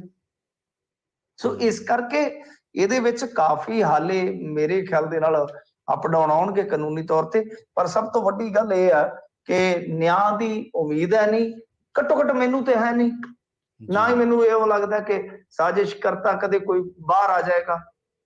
ਤੇ ਜੇ ਨਿਆਂ ਕਿਤੇ ਹੁੰਦਾ ਵੀ ਉਹੋ ਜਿਹਾ ਹੀ ਹੋਏਗਾ ਕਿ 2-3 ਸਾਲ ਦੀ ਕੈਦ, ਖੜੇ ਪੈਰ ਜ਼ਮਾਨਤ। ਜੀ, ਅਗਲੀ ਖਬਰ ਦੇ ਵੱਲ ਵਧੀਏ ਮਿੰਟ ਜੀ, ਤੇ ਗੱਲ ਕਰੀਏ ਕੋਆਪਰੇਟਿਵ ਸੁਸਾਇਟੀ ਦੇ ਅਧਿਕਾਰੀਆਂ ਤੇ ਕਰਮਚਾਰੀਆਂ ਵੱਲੋਂ ਕਰੋੜਾਂ ਦੇ ਘੁਟਾਲੇ ਕਰਨ ਦੇ ਜਿਹੜੇ ਆ ਉਹ ਖਬਰ ਸਾਹਮਣੇ ਆਈ ਹੈ ਜੀ। ਹਾਂਜੀ, ਦੇਖੋ ਇਹ ਕੀ ਆ ਕਿ ਮੇਰੇ ਖਿਆਲ ਦੇ ਨਾਲ ਕਜਲਾ ਬਹੁਮੰਤਵੀ ਕੋਈ ਹੈਗੀ ਆ ਕੋਆਪਰੇਟਿਵ ਸੁਸਾਇਟੀ ਜੀ। ਤਾਂ ਇਹਦੇ ਜਿਹੜੇ ਆਪਣੇ ਕਰਤਾ ਧਰਤਾ ਮਸੀਂ ਮੇਰੇ ਖਿਆਲ ਦੇ ਨਾਲ 100-150 ਦਾ ਮੈਂਬਰ ਸੀਗਾ। ਇਹਨਾਂ ਦੇ ਜਿਹੜੇ ਮੁੱਖ ਕਰਤਾ ਧਰਤਾ ਸੀਗੇ, ਇਹਨਾਂ ਨੇ ਕੀ ਕੀਤਾ, ਇਹਨਾਂ ਦੇ ਕੋਲ 2 ਟਰੈਕਟਰ ਸਨ, ਕੋਈ ਵਾਹੀਯੋਗ ਜ਼ਮੀਨ ਦੇ ਖੇਤੀਬਾੜੀ ਸੰਦ ਸਨ। ਇਸ ਤੋਂ ਇਲਾਵਾ ਕੀਟਨਾਸ਼ਕ ਖਾਦ ਵਗੈਰਾ ਜੋ ਵੀ ਦਿੱਤੀ ਜਾਂਦੀ ਆਮ ਸੁਸਾਇਟੀ ਵੱਲੋਂ, ਇਹਦੇ ਵਿੱਚ ਇਹ 2 ਕਰਮਚਾਰੀ ਵੱਖ-ਵੱਖ ਜਗ੍ਹਾ ਤੇ ਕੰਮ ਕਰਕੇ ਇਹ ਸਾਰੀ ਤਨਖਾਹ ਦੇ ਕੇ ਇਹਨਾਂ ਤੋਂ ਲੈਂਦੇ ਸੀਗੇ। ਤੇ ਇਹਨਾਂ ਨੇ ਕੀ ਕੀਤਾ ਕਿ ਕਰੋੜਾਂ ਰੁਪਏ ਦੀਆਂ ਜਿਹੜੀਆਂ FDR ਸੀਗੀਆਂ ਉਹ ਲੋਕਾਂ ਵੱਲੋਂ ਜਿਹੜੀਆਂ ਕਰਵਾਈਆਂ ਗਈਆਂ ਸੀਗੀਆਂ। ਕਿਉਂਕਿ ਇਹਦੇ ਵਿੱਚ ਵੀ ਹੁੰਦਾ ਨਾ ਕਿ FDR ਹੋ ਜਾਂਦੀਆਂ ਨੇ, ਖਾਸ ਤੌਰ ਤੇ ਪਿੱਛੇ ਜੇ ਵੀ ਖਬਰ ਆਈ ਸੀ, ਉਹ FDR ਜਿਹੜੀਆਂ ਹੋਈਆਂ ਸੀ ਉਹਨਾਂ ਦੇ ਵਿੱਚ ਇਹਨਾਂ ਨੇ ਗਬਨ ਕਰਕੇ ਤੇ ਹੁਣ 2012-13 ਤੋਂ ਲੈ ਕੇ ਦੱਸਦੇ 17-18 ਤੱਕ ਤਕਰੀਬਨ 4,24,02,561 ਰੁਪਏ ਦਾ ਗਬਨ ਕੀਤਾ ਹੈ। ਹਿਸਾਬ ਲਾ ਲਓ ਕਿ ਇੱਕ ਸੁਸਾਇਟੀ 'ਚ 4 ਕਰੋੜ ਦਾ ਘੁਟਾਲਾ ਹੋ ਜਾਂਦਾ, 102 ਮੈਂਬਰ ਨੇ ਟੋਟਲ, ਉਹਦੇ ਵਿੱਚ ਐਡੀ ਵੱਡੀ ਧਾਂਦਲੇਬਾਜ਼ੀ ਆ। ਜੇ ਸਾਰੇ ਪਾਸੇ ਦੇਖੀਏ, ਸਾਰੇ ਪੰਜਾਬ ਦੇ ਵਿੱਚ ਇਸ ਤਰ੍ਹਾਂ ਦੇ ਕਿੰਨੇ ਕੇਸ ਹੋਣਗੇ ਤੇ ਕਿੰਨਾ ਗੜਬੜ ਚੱਲਾ ਹੁੰਦਾ ਹੈ। ਇਹ ਇੰਟਰਸਟਿੰਗ ਗੱਲ ਆ। ਤਾਂ ਖੈਰ ਏਦਾਂ ਹੁਣ ਜੇ ਵਾੜ ਹੀ ਖੇਤ ਨੂੰ ਖਾਏਗੀ ਤੇ ਜਿਹੜਾ ਸੁਸਾਇਟੀਆਂ ਦਾ ਸਿਸਟਮ ਹੈ, ਕੋਆਪਰੇਟਿਵ ਸਿਸਟਮ ਹੈ, ਉਹ ਕਿੰਨੀ ਕੁ ਦੇਰ ਤੱਕ ਫਿਰ ਤੁਸੀਂ ਅੱਗੋਂ ਢੋ ਲਓਗੇ। ਇੱਕ ਦਿਨ ਇਹ ਤੁਹਾਡੇ ਜਿਹੜੇ ਇਹ ਘਪਲੇ ਆ ਲੋਕਾਂ ਦੇ ਅੱਗੇ, ਲੋਕਾਂ ਦੇ ਰਾਹ ਦੇ ਇਹ ਕੰਢੇ ਬਣ ਜਾਣਗੇ। ਇਸ ਕਰਕੇ ਇਹ ਹੁਣ ਦੇਖਣਾ ਹੋਏਗਾ, ਇਹ ਵੇਖਣਾ ਹੋਏਗਾ ਕਿ ਆਉਣ ਵਾਲੇ ਸਮੇਂ ਦੇ ਵਿੱਚ ਇਹ ਘਟਾਲੇ ਜਿਹੜੇ ਆ ਰੁਕਦੇ ਆ ਕਿ ਨਹੀਂ ਰੁਕਦੇ। ਉਦਾਂ ਤੇ ਦੇਖੋ ਅੱਜ ਕੱਲ ਇਹ ਕਹਿ ਦਿੰਦੇ ਆ ਕਿ ਫਲਾਣੀ ਸਕੀਮ ਅਸੀਂ ਲਿਆਂਦੀ, ਉਹਦੇ ਤੇ ਜੇ ਤੁਸੀਂ 4 ਸਿਰ ਆਟਾ ਵੀ ਲੈਂਦੇ ਤੇ ਅੰਗੂਠਾ ਲਾਓ, ਯਾਨੀ ਬਾਇਓਮੈਟ੍ਰਿਕ ਡਾਟਾ। ਜੇ ਕੋਈ 4 ਕਿਲੋ ਕੋਈ ਇਹਨਾਂ ਤੋਂ ਆਟਾ ਲੈਂਦਾ ਹੈ ਤਾਂ ਉਹਦੇ ਬਾਇਓਮੈਟ੍ਰਿਕ ਨਿਸ਼ਾਨ ਲੈਂਦੇ ਨੇ, ਆਹ ਕਣਕ ਕੁਣਕ ਵਾਲੇ ਜਿਹੜੇ ਜੀ। ਤੇ ਤੁਸੀਂ ਇੱਥੇ ਖੁੱਲੀ ਦੇ ਰੱਖੀ ਹੈ ਯਾਰ, ਕੋਈ ਬੰਦਾ ਕੀ ਕਰੀ ਜਾਂਦਾ 2012 ਤੋਂ ਲੱਗਾ 2022 ਤੱਕ, ਹੱਦ ਹੋ ਗਈ ਆ। ਤੁਸੀਂ ਇਹਨੂੰ ਜਾ ਕੇ ਦੇਖਦੇ ਹੀ ਨਹੀਂ। ਮੈਂ ਕੀ ਕਹਿੰਦਾ, ਇਸ ਮੁਲਕ ਦਾ ਬੇੜਾ ਤਾਂ ਗਰਕਿਆ ਕਿ ਇੱਥੇ ਘੁਟਾਲਾ ਹੁੰਦਾ, ਘੁਟਾਲਾ ਹੋਣ ਤੋਂ ਬਾਅਦ ਬੰਦਾ ਫੜਿਆ ਜਾਂਦਾ, ਬੰਦਾ ਫੜਿਆ ਜਾਂਦਾ, ਉਸ ਤੋਂ ਬਾਅਦ ਬੰਦੇ ਨੂੰ ਸਜ਼ਾ ਨਹੀਂ ਹੁੰਦੀ ਜੀ। ਪਰ ਇਸ ਦੇਸ਼ ਦੀ ਜੇ ਕਿਸਮਤ ਸੁਧਰਨੀ ਤੇ ਉਹ ਉਦੋਂ ਸੁਧਰਨੀ ਹੈ ਜਦੋਂ ਬੰਦਾ ਘਪਲੇ ਤੋਂ ਬਾਅਦ ਨਾ ਫੜਿਆ ਜਾਵੇ, ਜਦੋਂ ਘਪਲਾ ਕਰਨ ਤੋਂ ਪਹਿਲੇ ਫੜ ਲਿਆ ਜਾਵੇ ਕਿ ਇਹ ਕਰਨ ਦੀ ਫਿਰਾਕ ਦੇ ਵਿੱਚ ਸੀ, ਜਦੋਂ ਤੁਹਾਡਾ ਸਿਸਟਮ ਇਸ ਤਰ੍ਹਾਂ ਦਾ ਬਣ ਜਾਏਗਾ। ਅਦਰਵਾਈਜ਼ ਇਹ ਜਿਹੜੇ ਹਰਾਮਖੋਰ ਨੇ, ਇਹ ਜਿਹੜੇ ਇਹ ਬਹੁਤ ਘਟੀਆ ਕਿਸਮ ਦੇ ਇਨਸਾਨ ਨੇ, ਇਹ ਜਿਹੜੇ ਕਹ ਲੋ ਕਿ ਖੋਤੇ ਬਿਠਾਏ ਹੋਏ ਨੇ ਚਿਹਰਾ ਤੇ, ਇਹ ਏਦਾਂ ਰੂੜੀਆਂ ਨੂੰ ਮੂੰਹ ਮਾਰਨਗੇ ਮਾਰਨਗੇ। ਇਹਨਾਂ ਦੀ ਫਿਤਰਤ ਹੈ ਗੰਦ ਖੜਾ। ਜੀ ਜੀ। ਅਗਲੀ ਖਬਰ ਦੇ ਵੱਲ ਵਧੀਏ ਮਿੰਟੂ ਜੀ, ਤੇ ਗੱਲ ਕਰੀਏ ਗੈਂਗਸਟਰਾਂ ਦੀ। ਗੈਂਗਸਟਰਾਂ ਦੇ ਸੁਣਨ ਦੇ ਵਿੱਚ ਆ ਰਿਹਾ ਵੀ ਹੁਣ NRIs ਨੂੰ ਵੀ ਨਿਸ਼ਾਨਾ ਬਣਾਉਣਾ ਸ਼ੁਰੂ ਕਰਤਾ ਜੀ। ਦੇਖੋ ਪੈਸੇ ਦੀ ਗੇਮ ਆ, ਜਿਹਦੇ ਕੋਲ ਵੀ ਚਾਰ ਛਿੱਲੜ ਹੋਏ ਉਹਦੇ ਦੁਆਲੇ ਹੋ ਜਾਣਗੇ। ਇਹਨਾਂ ਨੇ ਕਿਹੜਾ ਕੋਈ ਲਾਇਸੈਂਸ ਬਣਵਾਉਣਾ? ਇਹ ਤੇ ਹੈ ਨਹੀਂ ਗਾ ਕਿ ਇਹਨਾਂ ਨੇ ਕੋਈ ਲਾਇਸੈਂਸ ਲੈਣਾ ਕੋਈ ਬਕਾਇਦਾ ਕਿ ਅਸੀਂ ਜੀ ਹੁਣ ਕੰਪਨੀ ਜਿਹੜੀ ਆ ਉਹ ਆ ਖੋਲਣੀ ਆ ਤੇ ਸਾਨੂੰ ਇਧਰੋਂ ਕੰਪਨੀ ਐਕਟ ਦੇ ਤਹਿਤ ਰਜਿਸਟਰਡ ਕਰਕੇ ਕੋਈ ਲਾਇਸੈਂਸ ਦਿਓ। ਇਹਨਾਂ ਦਾ ਕੀ ਆ? ਜਿੱਧਰ ਪੈਸੇ, ਮੈਂ ਤਾਂ ਅੱਗੇ ਕਿਹਾ ਸੀਗਾ, ਮੈਨੂੰ ਲੱਗਦਾ 4 ਦਿਨ ਹੋਏ ਮੈਂ ਕਿਸੇ ਪਲੇਟਫਾਰਮ ਤੇ ਬੋਲਿਆ ਸੀਗਾ ਕਿ ਤੁਸੀਂ ਦੇਖੋ ਇਹ ਇੱਧਰ ਵੀ ਹੋ ਜਾਣਗੇ, NRIs ਵੱਲ ਹੋ ਜਾਣਗੇ ਜੀ। ਜਦੋਂ ਇਧਰੋਂ ਮੁੱਛ ਲਏ ਫਿਰ ਕਿਸੇ ਹੋਰ ਵੱਲ ਹੋ ਜਾਣਗੇ। ਇਹ ਤਾਂ ਚੱਲਦਾ ਹੀ ਰਹਿਣਾ, ਇਹ ਚੱਲੇਗਾ ਹੀ ਚੱਲੇਗਾ ਜਦੋਂ ਤੱਕ ਇੱਥੇ ਇਹ ਹੈਗੇ ਨਹੀਂ। ਇਹਨਾਂ ਨੇ ਕਿਸੇ ਨਾ ਕਿਸੇ ਪਾਸਿਓਂ ਵਸੂਲੀ ਕਰਨੀ ਹੈ। ਤਾਂ ਇਹ ਬੁੱਕਣ ਵਾਲੇ ਦਾ ਮਸਲਾ ਹੈ। ਮੋਗਾ ਨੇੜੇ ਪਿੰਡ ਆ ਬੁੱਕਣ ਵਾਲਾ, ਬੜਾ ਮਸ਼ਹੂਰ ਪਿੰਡ ਆ। ਤਾਂ ਇੱਥੇ ਇੱਕ ਘਰ ਦੇ ਉੱਤੇ ਫਾਇਰਿੰਗ ਹੋਈ ਸੀਗੀ ਤੇ ਦੱਸਦੇ ਆ ਕਿ ਮਨੀਲਾ ਰਹਿੰਦਾ ਸੀਗਾ ਕੋਈ ਵਿਅਕਤੀ, ਹੁਣ ਮੈਂ ਨਾਂ ਜ਼ਿਆਦਾ ਰਿਵੀਲ ਨਹੀਂ ਕਰਾਂਗਾ, ਜ਼ਿਆਦਾ ਉਹਦੀ ਆਇਡੈਂਟੀਟੀ। ਤਾਂ ਇਹ ਮਨੀਲਾ ਰਹਿੰਦਾ ਸੀਗਾ, ਉੱਥੇ ਪਹਿਲਾਂ ਧਮਕੀ ਮਿਲੀ, ਉੱਥੋਂ ਡਰਦੇ ਇੱਧਰ ਨੂੰ ਆ ਗਏ ਆ, ਇੱਧਰ ਨੂੰ ਆ ਗਿਆ। ਤਾਂ ਇੱਥੇ ਫਿਰ ਫੋਨ ਆਏ ਆ, ਜਦੋਂ ਇਹਨਾਂ ਨੇ ਇਗਨੋਰੈਂਸ ਕੀਤੀ ਆ, ਫਿਰ ਇਹਨਾਂ ਦੇ ਘਰ ਤੇ ਫਾਇਰਿੰਗ ਕਰ ਦਿੱਤੀ ਗਈ ਆ। ਇਹ ਇਸ ਵੇਲੇ ਕਹਿ ਲੋ ਕਿ ਬਈ ਬੜੀ ਵੱਡੀ ਖਬਰ ਹੈ ਕਿ ਕੁਛ ਅਣਪਛਾਤੇ ਜਿਹੜੇ ਆ ਮੁੜ ਕੇ 3 ਸਤੰਬਰ ਨੂੰ ਰਾਤ 10:40 ਦੇ ਕਰੀਬ ਫਾਇਰਿੰਗ ਕਰਦੇ ਨੇ ਕਰਦੇ। ਤਾਂ ਇਹਦਾ ਮਤਲਬ ਇਹੀ ਹੈ ਕਿ ਫਿਰ ਇਹ ਹੁਣ ਕਿਉਂਕਿ ਇਹਦਾ ਜਿਹਦਾ ਜ਼ਿਕਰ ਆ ਰਿਹਾ ਹੈ, ਇਹਦੇ ਚ ਕੋਈ ਅਰਸ਼ ਡਾਲਾ ਹੈ ਗੈਂਗਸਟਰ ਹੈ, ਤਾਂ ਇਹ ਉਸ ਏਰੀਏ ਦਾ ਮਤਲਬ ਕਿ ਫਿਰ ਹਰੇਕ ਏਰੀਏ ਦਾ, ਹਰੇਕ ਪਿੰਡ ਦਾ ਛੱਡੋ ਜੀ, ਮੈਂ ਤਾਂ ਕਹਿੰਦਾ ਯੂਪੀ ਬਿਹਾਰ ਤੋਂ ਟੱਪ ਰਹੇ ਆ। ਹਰੇਕ ਗਲੀ ਮੁਹੱਲੇ ਚ ਗੁੰਡਾ ਹੈ। ਤੁਸੀਂ ਕਹਿੰਦੇ ਹੋ ਕਿ ਪੰਜਾਬੀ, ਮੈਂ ਕਹਿੰਦਾ ਬਹਾਦਰ ਹੈ ਜਿਹੜੇ ਪੰਜਾਬੀ ਪਿੰਡਾਂ ਚ ਜੀ ਰਹੇ ਨੇ ਜੀ। ਇੱਥੇ ਪਿੰਡਾਂ ਚ ਰਹਿਣਾ, ਪਿੰਡਾਂ ਚ ਜੀਣਾ ਜੰਗ ਹੈ ਜ਼ੂਰ। ਜੇ ਤੁਹਾਡੇ ਘਰ ਦੇ ਵਿੱਚ ਕੋਈ ਲੀਡਰ ਜਾਂ ਬਦਮਾਸ਼ ਨਹੀਂ ਹੈਗਾ ਤੇ ਗਏ ਕੰਮ ਤੋਂ। ਆਹ ਹਾਲ ਬਣਿਆ ਪਿਆ ਹੈ। ਆਹ ਹਾਲ, ਜਾਂ ਤਾਂ ਲੀਡਰ ਹੋਵੇ ਤੁਹਾਡੇ ਕੋਲ, ਗਨਮੈਨ ਹੋਣ, ਪਾਵਰ ਹੋਵੇ, ਫਿਰ ਤਾਂ ਬਦਮਾਸ਼ ਆਪਣੇ ਆਪ ਹੀ ਆ ਜਾਂਦੇ ਆ ਕਿ ਭਾਜੀ ਦੱਸੋ ਕੋਈ ਕੰਮ ਹੈਗਾ। ਤੇ ਜੇ ਬਦਮਾਸ਼ ਹੀ ਹੈਗਾ ਫਿਰ ਲੀਡਰ ਆ ਜਾਂਦੇ ਘਰੇ, ਹਾਂ ਜੀ ਕੋਈ ਕੰਮ ਹੋਇਆ ਤੇ ਸੋਹਣਿਆ ਦੱਸੀ ਜੀ। ਤਾਂ ਗੱਲ ਇਹ ਆ ਕਿ ਆਮ ਬੰਦੇ ਦੀ ਜ਼ਿੰਦਗੀ ਮੈਂ ਤੁਹਾਨੂੰ ਦੱਸ ਰਿਹਾ ਕਿ ਬੜੀ, ਆਪਾਂ ਕਹਿੰਦੇ ਮੇਰੇ ਪਿੰਡਾਂ ਵਿੱਚ ਰੱਬ ਵੱਸਦਾ। ਰੱਬ ਤੇ ਹਰੇਕ ਥਾਂ ਤੇ, ਇੱਥੇ ਅਮਰੀਕਾ ਦੀਆਂ ਗਲੀਆਂ ਚ ਨਹੀਂ ਵੱਸਦਾ ਰੱਬ ਜੀ। ਜੇ ਰੱਬ ਹੈ ਜ਼ਰੇ ਜ਼ਰੇ ਚ ਹੈ, ਉਹ ਇੱਥੇ ਪਿੰਡਾਂ ਚ ਰੱਬ ਨਹੀਂ ਵੱਸਦਾ।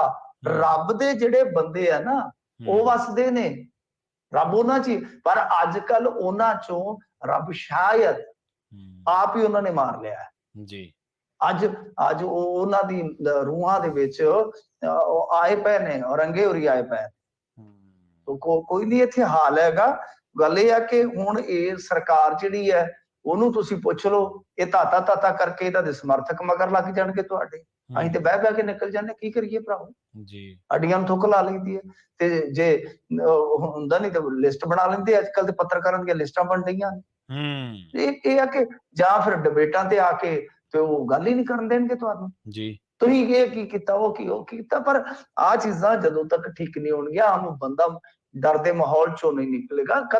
ਕਦੋਂ ਡਰ ਦੇ ਮਾਹੌਲ ਚੋਂ ਨਿਕਲਦਾ? ਚੜ੍ਹਦੇ ਮਾਰਚ ਨੰਗਲ ਅੰਬੀਆਂ, ਚੜ੍ਹਦੇ ਜੂਨ ਨੂੰ ਮੂਸੇ ਵਾਲਾ, ਕਦੇ ਨਿਹੰਗ ਸਿੰਘ ਤੇ ਰਾਧਾ ਸਵਾਮੀਆਂ ਦਾ ਕਲੈਸ਼, ਕਦੇ ਪਟਿਆਲਾ ਕਲੈਸ਼, ਕਦੇ ਚਰਚ ਦੀ ਬੇਅਦਬੀ। ਬੰਦਾ ਡਰ ਦੇ ਮਾਹੌਲ ਚੋਂ ਨਿਕਲਦਾ ਸਰ ਕਦੋਂ ਹੈ ਜੀ? ਜੀ, ਜੀ। ਮਿੰਟੂ ਜੀ ਬਹੁਤ-ਬਹੁਤ ਧੰਨਵਾਦ ਤੁਹਾਡਾ ਇਹਨਾਂ ਖਾਸ ਜਾਣਕਾਰੀਆਂ ਦੇ ਲਈ ਤੇ ਅਹਿਮ ਖਬਰਾਂ ਦੇ ਲਈ। ਜੀ, शुक्रिया। ਜੀ। ਸੋ ਪ੍ਰੋਗਰਾਮ ਦੇ ਪਹਿਲੇ ਹਿੱਸੇ ਦੇ ਵਿੱਚ ਆਪਣੇ ਨਾਲ ਜੁੜੇ ਸਨ ਮਿੰਟੂ ਗੁਰਸਰੀਆ ਜੀ। ਪ੍ਰੋਗਰਾਮ ਦੇ ਅਗਲੇ ਹਿੱਸੇ ਦੇ ਵਿੱਚ ਕੁਝ ਹੋਰ ਅਹਿਮ ਖਬਰਾਂ ਬਾਰੇ ਗੱਲਬਾਤ ਕਰਾਂਗੇ।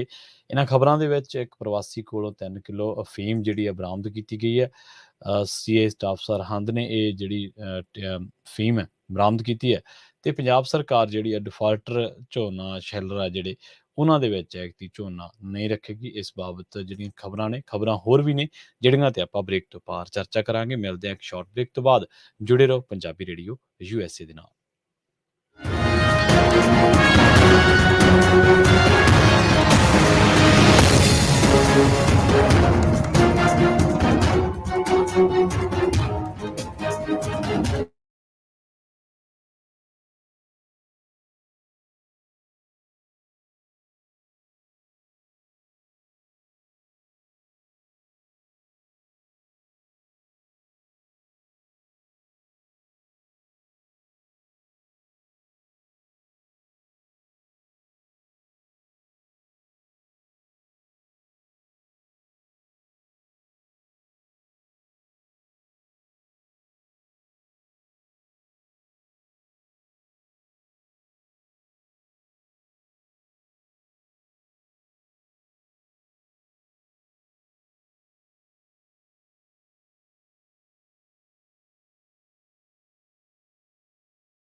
ਬ੍ਰੇਕ ਤੋਂ ਬਾਅਦ ਇੱਕ ਵਾਰ ਮੁੜ ਤੋਂ ਤੁਹਾਡਾ ਸਾਰਿਆਂ ਦਾ ਸਵਾਗਤ ਹੈ। ਤੁਸੀਂ ਜੁੜੇ ਹੋਏ ਹੋ ਪੰਜਾਬੀ ਰੇਡੀਓ ਯੂਐਸਏ ਦੇ ਨਾਲ ਤੇ ਮੈਂ ਹਾਂ ਪ੍ਰਵੀਨ ਸ਼ਰਮਾ। ਬ੍ਰੇਕ ਤੋਂ ਬਾਅਦ ਕੁਝ ਹੋਰ ਅਹਿਮ ਖਬਰਾਂ ਬਾਰੇ ਗੱਲਬਾਤ ਕਰਦੇ ਚੱਲਦੇ ਹਾਂ। ਧਰਮ ਪਰਿਵਰਤਨ ਦੇ ਮਾਮਲੇ ਦੇ ਵਿੱਚ ਜਿਹੜੀ ਖਬਰ ਪਿਛਲੇ ਦਿਨੀ ਆਪਾਂ ਦੇਖਿਆ ਚਰਚਾ ਦੇ ਵਿੱਚ ਆਈ ਸੀ, ਉਸੇ ਮਾਮਲੇ ਦੇ ਵਿੱਚ ਹੁਣ ਜਥੇਦਾਰ ਗਿਆਨੀ ਹਰਪ੍ਰੀਤ ਸਿੰਘ ਦੇ ਨਾਲ ਬਿਸ਼ਪ ਤੇ ਪਾਦਰੀਆਂ ਵੱਲੋਂ ਬੰਦ ਕਮਰਾ ਜਿਹੜੀ ਹੈ ਉਹ ਮੀਟਿੰਗ ਕੀਤੀ ਗਈ ਹੈ ਤੇ ਇਸ ਮੌਕੇ ਸਿੰਘ ਸਾਹਿਬਾਨ ਨੇ ਧਰਮ ਪਰਿਵਰਤਨ ਦੇ ਜਿੰਨੇ ਵੀ ਮਾਮਲੇ ਉਹਨਾਂ ਦੇ ਵਿੱਚ ਇਤਰਾਜ਼ ਆਪਣਾ ਜ਼ਾਹਰ ਕੀਤਾ। ਉਸ ਤੋਂ ਬਾਅਦ ਸਾਂਝੀ ਪ੍ਰੈਸ ਕਾਨਫਰੰਸ ਹੋਈ ਹੈ ਤੇ ਇਸ ਪ੍ਰੈਸ ਕਾਨਫਰੰਸ ਦੇ ਰਾਹੀਂ ਆਪਸੀ ਏਕਤਾ ਤੇ ਭਾਈਚਾਰਕ ਸਾਂਝ ਮਜ਼ਬੂਤ ਕਰਨ ਤੇ ਜ਼ੋਰ ਦਿੱਤਾ ਹੈ। ਸੋ ਇਹਨਾਂ ਆਗੂਆਂ ਨੇ ਕਿਹਾ ਕਿ ਜਿਹੜੇ ਈਸਾਈ ਆਗੂ ਸੀਗੇ ਉਹਨਾਂ ਨੇ ਕਿਹਾ ਕਿ ਅਸੀਂ ਜ਼ਬਰੀ ਧਰਮ ਪਰਿਵਰਤਨ ਦੇ ਖਿਲਾਫ ਹਾਂ ਤੇ ਉਹਨਾਂ ਦਾ ਧਰਮ ਇਸ ਦੀ ਇਜਾਜ਼ਤ ਜਿਹੜਾ ਉਹ ਨਹੀਂ ਦਿੰਦਾ। ਉਹਨਾਂ ਨੇ ਕਿਹਾ ਕਿ ਕਈ ਜਣੇ ਦੂਜਿਆਂ ਦੇ ਇਸ਼ਾਰੇ ਤੇ ਅਜਿਹਾ ਕਰ ਰਹੇ ਨੇ ਜਿਨ੍ਹਾਂ ਨੂੰ ਬਾਹਰੋਂ ਫੰਡਿੰਗ ਹੁੰਦੀ ਹੈ ਤੇ ਜਿਸ ਦੀ ਪੁਲਿਸ ਨੂੰ ਸ਼ਿਕਾਇਤ ਦਰਜ ਕਰਵਾਈ ਗਈ ਹੈ। ਈਸਾਈ ਭਾਈਚਾਰੇ ਵੱਲੋਂ ਖੋਲ੍ਹੇ ਗਏ ਹਸਪਤਾਲਾਂ ਦੇ ਵਿੱਚ ਗਰੀਬ ਲੋਕਾਂ ਦੀ ਮਦਦ ਕਰਕੇ ਉਹਨਾਂ ਨੂੰ ਆਪਣੇ ਧਰਮ ਦੇ ਵਿੱਚ ਲਿਆਉਣ ਬਾਰੇ ਪੁੱਛਣ ਤੇ ਉਹਨਾਂ ਕਿਹਾ ਕਿ ਉਹਨਾਂ ਦਾ ਧਰਮ ਅਜਿਹਾ ਕਰਨ ਦੀ ਇਜਾਜ਼ਤ ਨਹੀਂ ਦਿੰਦਾ।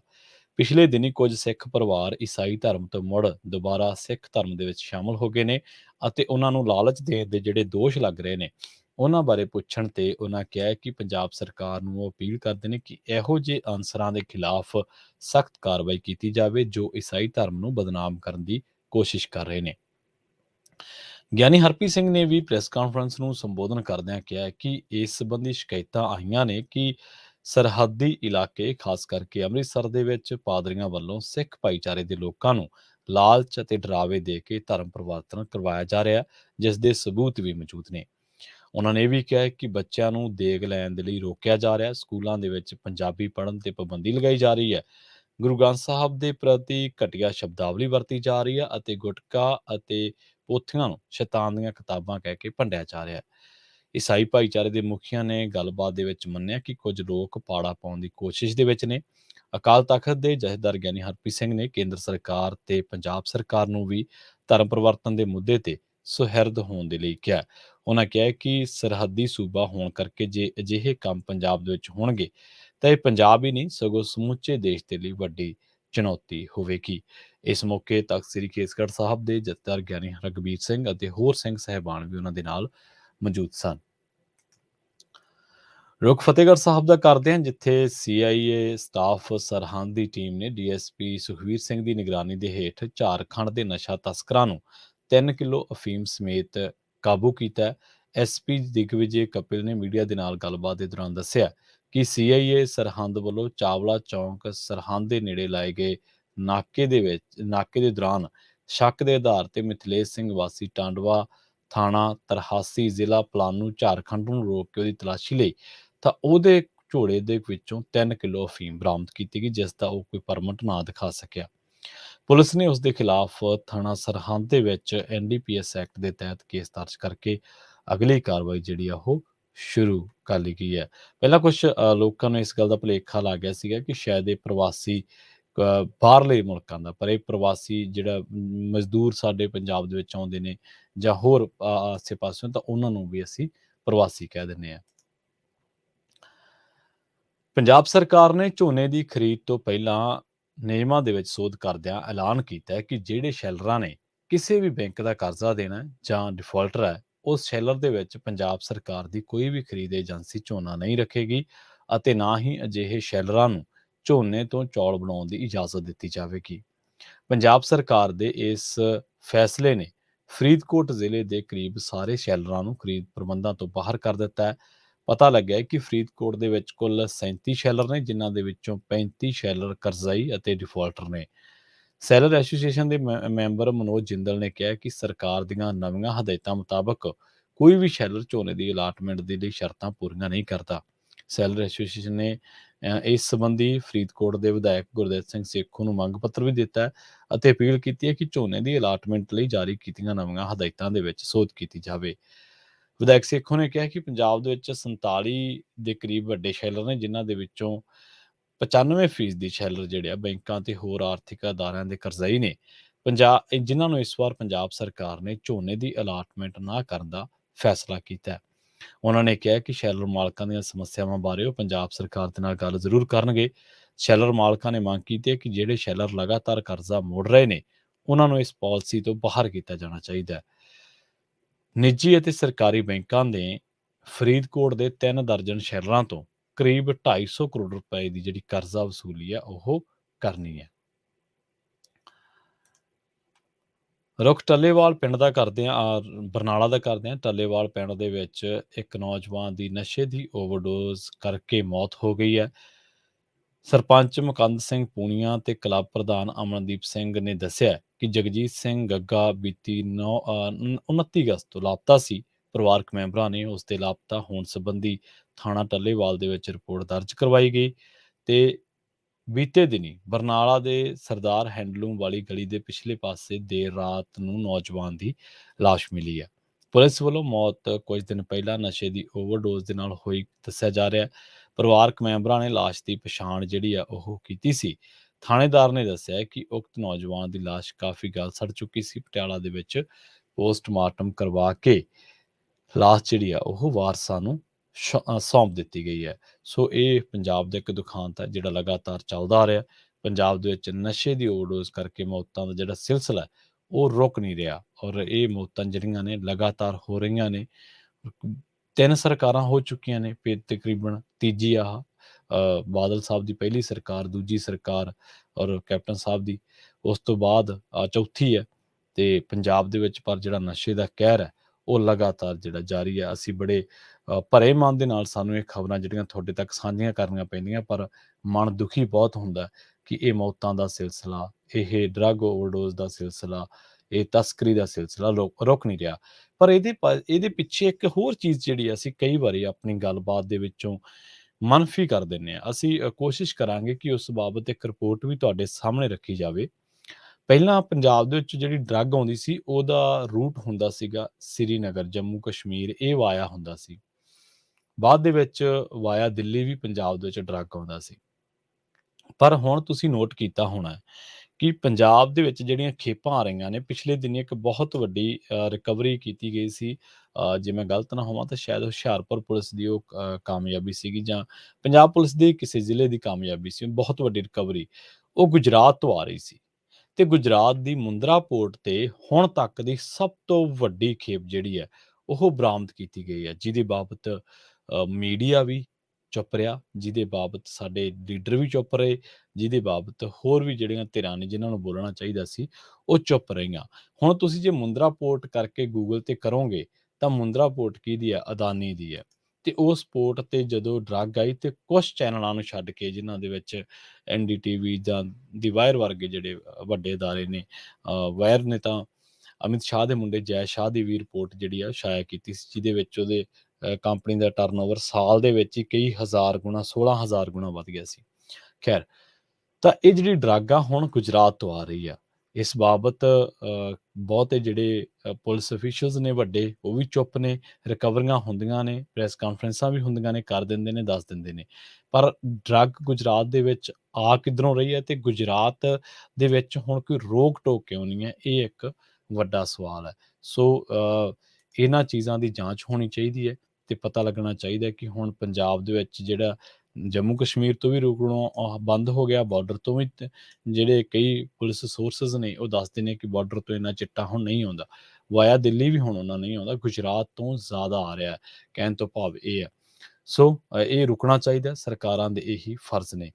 ਗੱਲ ਕਰਦੇ ਹਾਂ ਮਨੀਸ਼ ਸਿਸੋਦੀਆ ਦੀ। ਮਨੀਸ਼ ਸਿਸੋਦੀਆ ਨੇ ਇੱਕ ਬਿਆਨ ਦੇ ਵਿੱਚ ਕਿਹਾ ਕਿ ਝੂਠੇ ਕੇਸ ਦੇ ਵਿੱਚ ਫਸਾਉਣ ਦੇ ਲਈ ਜਿਹੜਾ ਦਬਾਅ ਪਾਇਆ ਗਿਆ ਸੀ, ਉਸ ਕਰਕੇ ਇੱਕ CBI ਅਧਿਕਾਰੀ ਨੇ ਖੁਦਕੁਸ਼ੀ ਕੀਤੀ ਹੈ। ਮਨੀਸ਼ ਸਿਸੋਦੀਆ ਨੇ ਦਾਅਵਾ ਕੀਤਾ ਕਿ CBI ਦੇ ਇੱਕ ਅਧਿਕਾਰੀ ਨੇ ਇਸ ਕਰਕੇ ਖੁਦਕੁਸ਼ੀ ਕਰ ਲਈ ਹੈ ਕਿਉਂਕਿ ਉਹਨਾਂ ਨੂੰ ਝੂਠੇ ਆਬਕਾਰੀ ਕੇਸ ਦੇ ਵਿੱਚ ਫਸਾਉਣ ਦੇ ਲਈ ਉਸ ਤੇ ਦਬਾਅ ਜਿਹੜਾ ਉਹ ਪਾਇਆ ਗਿਆ ਸੀ। ਪ੍ਰਧਾਨ ਮੰਤਰੀ ਨਰਿੰਦਰ ਮੋਦੀ ਤੇ ਵੀ ਨਿਸ਼ਾਨਾ ਲਾਇਆ ਉਹਨਾਂ ਨੇ ਤੇ ਉਹ ਕਿਹਾ ਕਿ ਉਹ ਸਿਰਫ ਵਿਧਾਇਕਾਂ ਨੂੰ ਨਿਸ਼ਾਨਾ ਬਣਾ ਕੇ ਗੈਰ ਭਾਜਪਾਈ ਸ਼ਾਸਿਤ ਸੂਬਿਆਂ ਦੀਆਂ ਸਰਕਾਰਾਂ ਨੂੰ ਅਸਥਿਰ ਕਰਨ ਬਾਰੇ ਸੋਚਦੇ ਨੇ। ਪਿਛਲੇ ਦਿਨੀ ਕੇਂਦਰੀ ਜਾਂਚ ਬਿਊਰੋ ਨੇ ਪਿਛਲੇ ਸਾਲ ਨਵੰਬਰ ਦੇ ਵਿੱਚ ਦਿੱਲੀ ਆਬਕਾਰੀ ਨੀਤੀ ਨੂੰ ਬਣਾਉਣ ਅਤੇ ਲਾਗੂ ਕਰਨ ਦੇ ਵਿੱਚ ਕਥਿਤ ਬੇਨਿਯਮੀਆਂ ਦੀ ਜਾਂਚ ਦੇ ਲਈ FIR ਦਰਜ ਕੀਤੀ ਸੀ ਤੇ ਇਸ ਤੋਂ ਬਾਅਦ ਜਿਹੜੀ ਆ ਉਹ ਦਿੱਲੀ ਦੇ ਵਿੱਚ ਮਨੀਸ਼ ਸਿਸੋਦੀਆ ਦੀਆਂ ਰਿਹਾਇਸ਼ਾਂ ਤੇ ਛਾਪੇ ਜਿਹੜੇ ਆ ਉਹ ਮਾਰੇ ਗਏ ਸਨ। ਮਨੀਸ਼ ਸਿਸੋਦੀਆ ਨੇ ਇੱਕ ਵੱਡਾ ਦਾਅਵਾ ਕੀਤਾ ਹੈ। ਉਹ ਦਿੱਲੀ ਦੇ ਉਪ ਮੁੱਖ ਮੰਤਰੀ ਨੇ। ਉਹਨਾਂ ਨੇ ਕਿਹਾ ਹੈ ਕਿ ਸੀਬੀਆਈ ਦੇ ਅਧਿਕਾਰੀ ਤੇ ਮੈਨੂੰ ਆਬਕਾਰੀ ਦੇ ਝੂਠੇ ਕੇਸ ਦੇ ਵਿੱਚ ਫਸਾਉਣ ਦੇ ਲਈ ਦਬਾਅ ਪਾਇਆ ਜਾ ਰਿਹਾ ਸੀ। ਉਹ ਮਾਨਸਿਕ ਦਬਾਅ ਨੂੰ ਝੱਲ ਨਹੀਂ ਸਕਿਆ ਅਤੇ 2 ਦਿਨ ਪਹਿਲਾਂ ਉਸਨੇ ਖੁਦਕੁਸ਼ੀ ਕਰ ਲਈ। ਇਹ ਸੱਚਮੁੱਚ ਮੰਦਭਾਗਾ ਹੈ। ਉਹਨਾਂ ਨੇ ਕਿਹਾ ਕਿ ਸੀਬੀਆਈ ਅਧਿਕਾਰੀ ਦੀ ਕਥਿਤ ਖੁਦਕੁਸ਼ੀ ਤੇ ਸਿਸੋਦੀਆ ਨੇ ਕਿਹਾ ਕਿ ਮੈਂ ਪ੍ਰਧਾਨ ਮੰਤਰੀ ਨੂੰ ਪੁੱਛਣਾ ਚਾਹੁੰਦਾ ਹਾਂ ਕਿ ਅਫਸਰਾਂ ਤੇ ਇਹਨਾਂ ਦਬਾਅ ਕਿਉਂ ਪਾਇਆ ਜਾ ਰਿਹਾ ਹੈ ਕਿ ਉਹ ਅਜਿਹੇ ਸਖਤ ਕਦਮ ਚੁੱਕਣ ਦੇ ਲਈ ਮਜਬੂਰ ਹੋਣ। ਜੇਕਰ ਉਹ ਕਹਿੰਦੇ ਕਿ ਮੈਨੂੰ ਤੁਸੀਂ ਗ੍ਰਿਫਤਾਰ ਹੀ ਕਰਨਾ ਹੈ, ਪਰ ਅਫਸਰ ਆਪਣੇ ਪਰਿਵਾਰਾਂ ਨੂੰ ਬਰਬਾਦ ਨਾ ਕਰਨ। ਉਹਨਾਂ ਨੇ ਕਿਹਾ ਕਿ ਪ੍ਰਧਾਨ ਮੰਤਰੀ ਨੂੰ ਦੱਸਣਾ ਚਾਹੀਦਾ ਹੈ ਕਿ ਕੇਂਦਰ ਕੋਲ ਇਕਲੌਤਾ ਕੰਮ ਹੈ ਜਿਹੜਾ ਉਹ ਸਿਰਫ ਆਪਰੇਸ਼ਨ ਲੋਟਸ ਦਾ ਹੀ ਬਚਿਆ ਹੈ। ਆਪਰੇਸ਼ਨ ਲੋਟਸ ਦੇ ਤਹਿਤ ਕਈ ਜਿਹੜੀਆਂ ਸਰਕਾਰਾਂ ਨੇ ਉਹਨਾਂ ਦੇ ਵਿਧਾਇਕਾਂ ਨੂੰ ਖਰੀਦਿਆ ਜਾ ਰਿਹਾ ਤੇ ਸਰਕਾਰਾਂ ਡੇਗੀਆਂ ਜਾ ਰਹੀਆਂ ਨੇ। ਆਪਾਂ ਦੇਖਿਆ ਕਿਸ ਤਰ੍ਹਾਂ ਕਰਨਾਟਕ, ਉਸ ਤੋਂ ਬਾਅਦ ਮੱਧ ਪ੍ਰਦੇਸ਼, ਗੋਆ, ਮਹਾਰਾਸ਼ਟਰ ਦੇ ਵਿੱਚ ਸਰਕਾਰਾਂ ਡਿੱਗੀਆਂ ਨੇ। ਹਾਲਾਂਕਿ ਬਿਹਾਰ ਵਾਲੇ ਤੇਜ਼ ਵਗੇ। ਨਿਤਿਸ਼ ਕੁਮਾਰ ਨੇ ਭਾਜਪਾ ਵੱਲੋਂ ਸਰਕਾਰ ਡੇਗੀ ਜਾਵੇ ਇਸ ਤੋਂ ਪਹਿਲਾਂ ਹੀ ਉਹਨੇ ਆਪਦਾ ਪ੍ਰਬੰਧ ਕਰ ਲਿਆ ਸੀ ਤੇ ਉਹਨੇ ਭਾਜਪਾ ਨੂੰ ਝਟਕਾ ਦੇ ਕੇ ਕਾਂਗਰਸ ਤੇ ਆਰਜੇਡੀ ਦੇ ਨਾਲ ਮਿਲ ਕੇ ਆਪਣੀ ਜਿਹੜੀ ਨਵੀਂ ਸਰਕਾਰ ਆ ਉਹ ਬਣਾ ਲਈ ਸੀ। ਨਿਤਿਸ਼ ਕੁਮਾਰ ਨੂੰ ਮੌਸਮ ਵਿਗਿਆਨੀ ਵੀ ਕਿਹਾ ਜਾਂਦਾ ਹੈ। ਖੈਰ, ਪ੍ਰੋਗਰਾਮ ਖਬਰ ਤੇ ਨਜ਼ਰ ਦੇ ਵਿੱਚ ਸਮਾਂ ਇਜਾਜ਼ਤ ਨਹੀਂ ਦਿੰਦਾ। ਸਮਾਂ ਹੋ ਗਿਆ ਤੁਹਾਡੇ ਤੋਂ ਵਿਦਾਈ ਲੈਣ ਦਾ। ਅਗਲਾ ਪ੍ਰੋਗਰਾਮ ਤੁਹਾਡੇ ਵਾਸਤੇ ਲੈ ਕੇ ਆ ਰਹੇ ਨੇ ਰਾਜਕਰਨਵੀਰ ਸਿੰਘ ਜੀ ਤੇ ਉਹਨਾਂ ਦੇ ਨਾਲ ਹੋਣਗੇ ਹਰਜੋਤ ਸਿੰਘ ਖਾਲਸਾ ਜੀ। ਅਮਰੀਕਾ ਦੇ ਨਾਲ ਵਿਸ਼ਵ ਭਰ ਦੇ ਵਿੱਚ ਵਾਪਰੀਆਂ ਵੱਡੀਆਂ ਤੇ ਅਹਿਮ ਘਟਨਾਵਾਂ ਬਾਰੇ ਤੁਹਾਨੂੰ ਦੇਣਗੇ ਖਾਸ ਜਾਣਕਾਰੀਆਂ। ਜੁੜੇ ਰਹੋ ਪੰਜਾਬੀ ਰੇਡੀਓ USA ਦੇ ਨਾਲ। ਤੇ ਆਖਿਰ ਦੇ ਵਿੱਚ ਇੱਕ ਵਾਰ ਫਿਰ ਤੋਂ ਤੁਹਾਨੂੰ ਸਭ ਨੂੰ ਪਿਆਰ ਸਤਿਕਾਰ ਸਹਿਤ ਸਤਿ ਸ਼੍ਰੀ ਅਕਾਲ।